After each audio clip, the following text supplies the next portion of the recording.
Hello and welcome to the channel, or welcome back if you are so inclined. In today's video we're taking a look at this, the SteelSeries Arctis 5. That's right, we're back on the SteelSeries bandwagon, everyone. Now the reason I wanted to test this headset is simple, it's wired. And I want to do a comparison against the old Logitech, the G Pro X. I do have one and I've done a video previous, but I wanted a comparison video. So I needed a wired headset, so here we are, I've gone for this. It's around the same price at 110 quid. But anyway, enough of the rambling, we'll get onto the what's and the whys and the features of this shortly, but first, let's jump into the mic test. So here we are, this is the mic test. This is the typical sound that you get now from this clearcast mic that the Arctis series has become so synonymous with.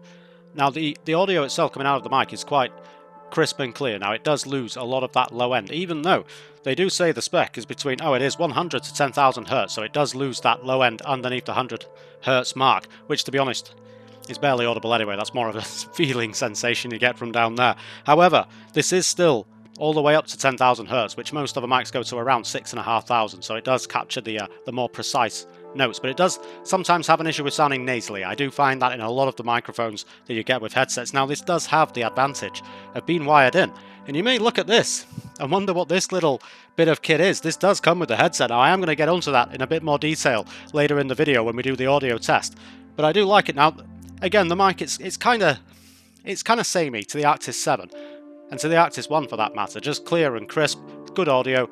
All your friends can hear exactly what you're saying, and it is Discord certified. I'm sure we'll have a quick look at that when we have a look at the SteelSeries engine. But yeah, there we are. I think we'll move on. We'll have a look bit of a look at the headset now, and then we'll move on to the audio test after that. Yeah, it's pretty good. I kind of like it. So let's check out the headset itself.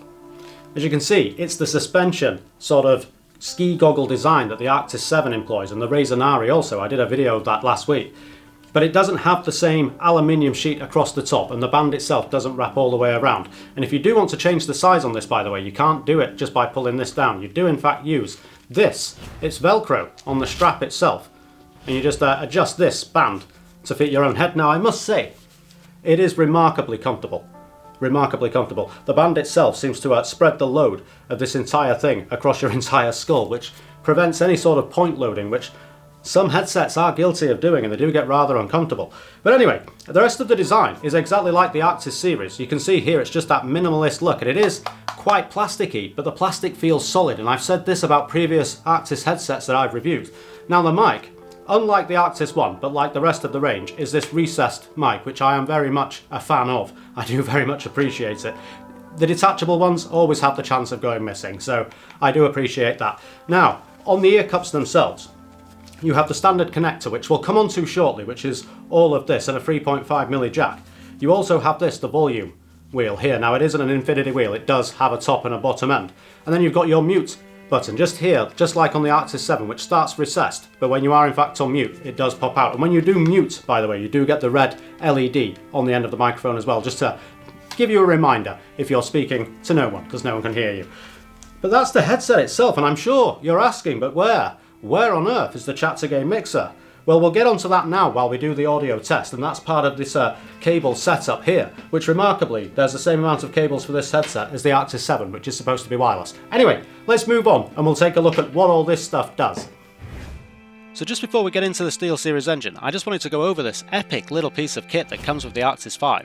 This is the Chat2Game mixer. Instead of this being on the actual ear cup itself, it is just a part of the wire that goes to the computer for the headset, and it's a fantastic little piece of thing. It's only a little bit of plastic, and it does have a little dial to change between chat and game, but it has a little bit of rubber on the bottom, so when it goes onto your desk it's very, very firm down. Now I have this to my left hand side. That way, if I do need to turn my friends down while I'm playing Warzone, I don't have to take my finger off the trigger, so to speak. And also, with this cable, normally when you rattle these on a headset you hear it inside your left ear, and it's remarkably irritating, but this you don't at all. So I can just have this over my back shoulder and I don't even notice that this is in fact a wired headset, except when I use the Chat2Game mixer, which is so convenient. I just wanted to go over that before we jump into this. Right, now where are we? Okay, the Arctis 5. Let's jump in there. Now I've been in the SteelSeries engine several times, so I am quite adept with what goes on, and it's all remarkably samey. However, I will have a look at the RGB for you. As you can probably see, around my ear cup, there is a ring of illumination, which is fantastic. I love it. Anyway, so you can just go in and you can change the right and left ear cup itself, whatever colour you want. You can change it between steady, colour shift, multicolour breathe and disable illumination. I'm not going to do that with these because they're wired in, so I don't have to worry about the battery. At least when I have them wherever on the desk when it's dark, I can see them. So that is actually a benefit for RGB. You'll never hear me say that again. Anyway, moving on. So I have mine set up in here with the 7.1 on because I've been doing a bit of a test with it. It's okay, but we're getting onto that shortly anyway. What I'm more concerned with is the microphone. Now I'd hoped, with this being a wired mic, there'd be more settings that we could change. Sadly there are not. It's pretty much the same, well it is exactly the same as the rest of the Arctis range, even the wireless ones. Side tone again I always have them full, because when it gets very loud, I like to know that you can still hear me by hearing myself. And I say it all the time, I love the sound of my own voice.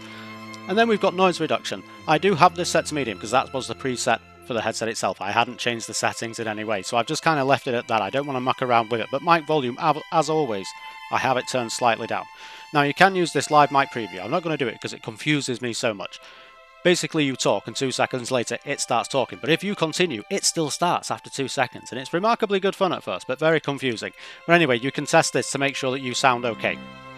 Cool, I guess. Anyway, that's enough of that little bit. Up here in apps, which is the part we've not really looked at before, you can get this all set up and you can configure it for Discord.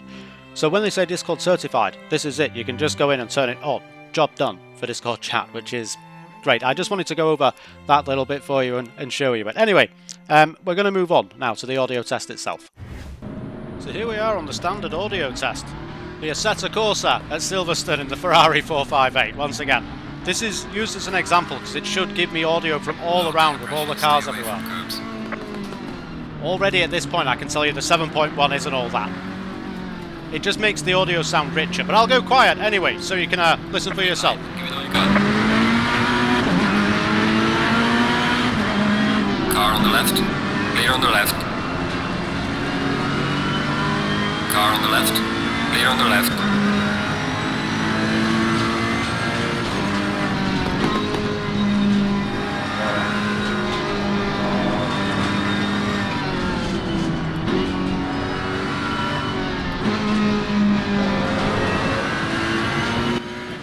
Yeah, there's no real direction to the audio. You kind of get a good perspective of range, but that's about it. It's very full. Don't get me wrong, it sounds delightful, but in terms of being able to pinpoint where anything is, absolutely not. Anyway, we'll leave it there. It is quite good.